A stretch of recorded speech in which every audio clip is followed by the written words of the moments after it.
The relationship between the United States and Russia was starting to chill even before Vladimir Putin gave Snowden that temporary asylum. But now with developments in Ukraine and Russia's military intervention in Crimea, the rhetoric is nearing Cold War levels.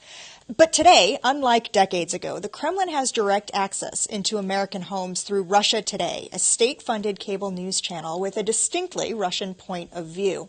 And last week, anchor Liz Wahl decided it was time for her to get out. I cannot be part of a network funded by the Russian government that whitewashes the actions of Putin.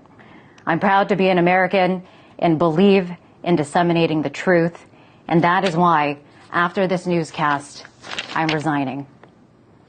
So it's unclear exactly how many homes in the United States RT reaches. I know that we get it at least a few hours a day here in Columbia through one of the KMOS sub-channels. But when Wahl did this, she quickly became a household name, almost a hero of sorts. Is she?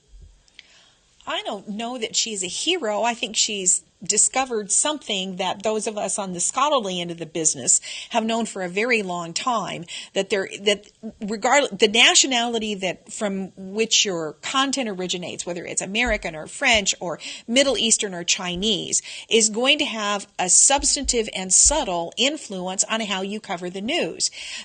Especially when it's state run and state paid for. Or even when it's not. I mean, it's, one of the things that we talk about is this funny little catchphrase called domesticating the foreign, which means that you tend to take international news and frame it in terms of your own culture, even when that is utterly bogus.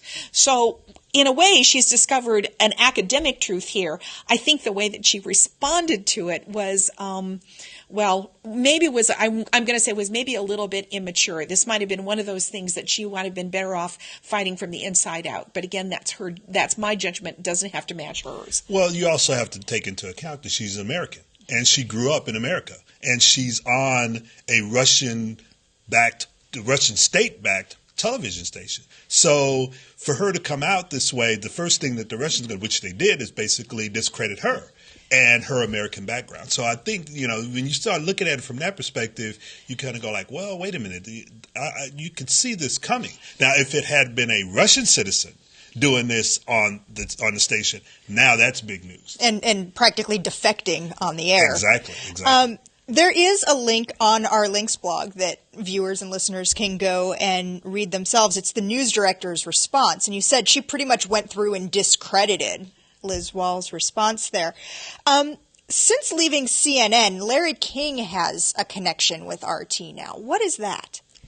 Well, it's a way for him to make money. I'm sure it's not done gratis. No. And so if it's an audience that Larry King thinks he wants to reach, however you define that audience, in our case, it's purely a domestic audience. It's a domestic U.S. audience. I don't think he's talking to any Russians.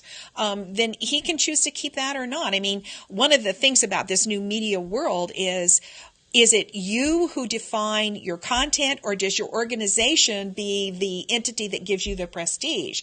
And I think we're still sorting that out. Yeah, we are. And when it comes to Larry King, it's all about the name. And looking back on what Lee just said, Larry King brings a brand, and that brand just transferred from CNN to RT. Now, it's not reaching the Russian audience because they probably have no real connection to Larry King, but it's definitely reaching some people here who would like to still see Larry King in the way that, nostalgia, that sort of thing. Well, and he's pretty much indicated at this point that he's not going to be disconnecting from this Russian news. Well, at this point, that's probably his only outlet, unless he's going to try to in some way get back in with one of the major news outlets here, which I don't see happening. And I assume there's a contract. Even though he's not phrasing it in that way, I'm assuming that there's a contractual obligation here. And probably he doesn't want to get sued over breach of contract either.